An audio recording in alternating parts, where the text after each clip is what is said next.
بسم اللہ الرحمن الرحیم۔ صرف 5 منٹ کا مدرسہ قرآن و حدیث کی روشنی میں 2 ذی الحجہ۔ نمبر 1 اسلامی تاریخ۔ امام ابو یوسف رحمۃ اللہ علیہ۔ امام ابو یوسف رحمۃ اللہ علیہ بغداد میں 113 ہجری میں پیدا ہوئے۔ وہ امام ابو حنیفہ رحمۃ اللہ علیہ کے شاگردوں میں سب سے زیادہ مشہور ہوئے۔ ان کی فضیلت کے لیے اتنی بات کافی ہے کہ انہوں نے قضاء کا عہدہ سنبھال کر سلطنت کے نظام کو عدل و انصاف سے بھر دیا۔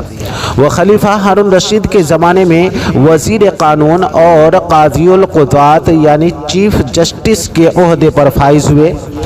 ان کی کتاب الخراج ملکی دستور کا ایک ایسا مجموعہ ہے جس میں خلفائے اربعہ اور خلافت راشدہ کے فیصلوں کو بنیاد بنایا گیا ہے۔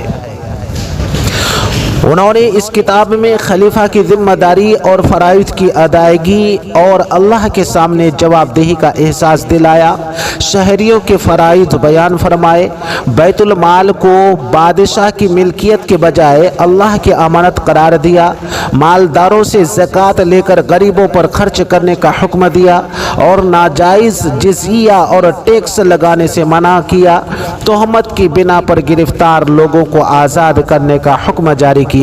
انہوں نے اخلاقی و ایمانی جرأت کی بنا پر ایک مقدمہ میں خلیفہ کے خلاف فیصلہ کرنے میں ذرا بھی دریغ نہیں کیا۔ جب انتقال کا وقت قریب آیا تو وصیت فرمائی کہ 4 لاکھ درہم مکہ، مدینہ، کوفہ و بغداد کے غریبوں میں تقسیم کر دیے جائیں۔ پھر علم کا یہ سورج 182 ہجری میں ہمیشہ کے لیے غروب ہو گیا۔ نمبر 2 حضور صلی اللہ علیہ وسلم کا معجزہ کنواں کا خوشبودار ہو جانا۔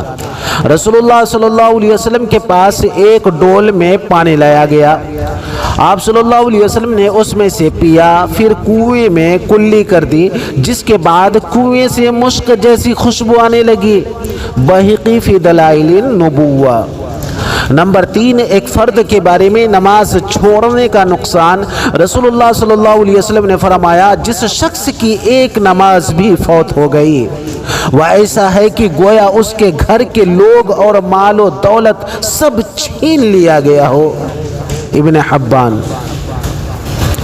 نمبر 4 ایک سنت کے بارے میں مصیبت یا خطرہ کو ٹالنے کی دعا۔ جب کسی مصیبت یا بلا کا اندیشہ ہو تو اس دعا کو کثرت سے پڑھا کرے۔ حسبنا اللہ ونعم الوکیل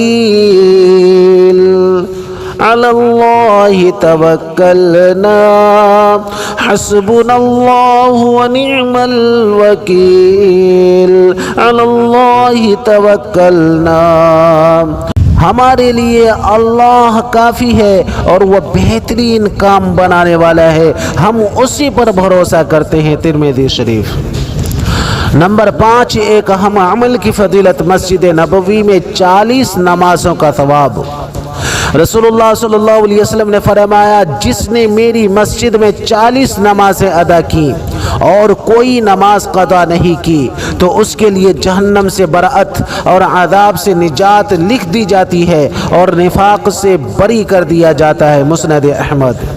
نمبر 6 گناہ کے بارے میں تکبر سے دل پر مہر لگ جاتی ہے۔ قرآن میں اللہ تعالیٰ فرماتا ہے جو لوگ بغیر کسی دلیل کے اللہ تعالیٰ کی آیات میں جھگڑے نکالا کرتے ہیں، اللہ تعالیٰ اور اہل ایمان کے نزدیک یہ بات بڑی قابل نفرت ہے۔ اسی طرح اللہ تعالیٰ ہر متکبر سرکش کے دل پر مہر لگا دیتا ہے۔ سورہ مومن۔ نمبر 7 دنیا کے بارے میں آخرت کے مقابلے میں دنیا سے راضی ہونا۔ قرآن میں اللہ تعالیٰ فرماتا ہے کیا تم لوگ آخرت کی زندگی کے مقابلے میں دنیا کی زندگی پر راضی ہو گئے؟ دنیا کا مال و متاع تو آخرت کے مقابلے میں کچھ بھی نہیں، لہذا کسی انسان کے لیے مناسب نہیں ہے کہ وہ آخرت کو بھول کر زندگی گزارے یا دنیا کے تھوڑے سے ساز و سامان کی خاطر اپنی آخرت کو برباد کرے۔ سورہ توبہ۔ نمبر 8 آخرت کے بارے میں مومنوں کا پل صراط پر گزرنا۔ رسول اللہ صلی اللہ علیہ وسلم نے فرمایا پل صراط پر مومنین ربی سلم وسلم، اے رب سلامتی عطا فرما کہتے ہوئے گزریں گے، ترمذی شریف۔ نمبر 9 طب نبوی سے علاج، مریض کی شفا کا کامیاب نسخہ۔ رسول اللہ صلی اللہ علیہ وسلم نے فرمایا جس شخص نے کسی ایسے مریض کی عیادت کی جس کی موت کا وقت ابھی نہیں آیا ہے اور اس کے لیے 7 مرتبہ یہ دعا کی، اسأل اللہ العظیم رب العرش العظیم ان یشفیک، اسأل اللہ العظیم رب العرش العظیم ان یشفیک، تو اللہ تعالیٰ اسے ضرور شفا عطا فرمائیں گے۔ ابو داؤد۔ نمبر 10 نبی پاک صلی اللہ علیہ وسلم کی نصیحت۔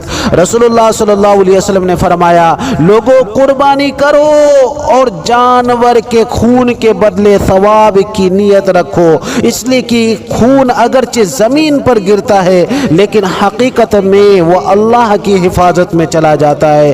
معجم الاوسط للطبرانی۔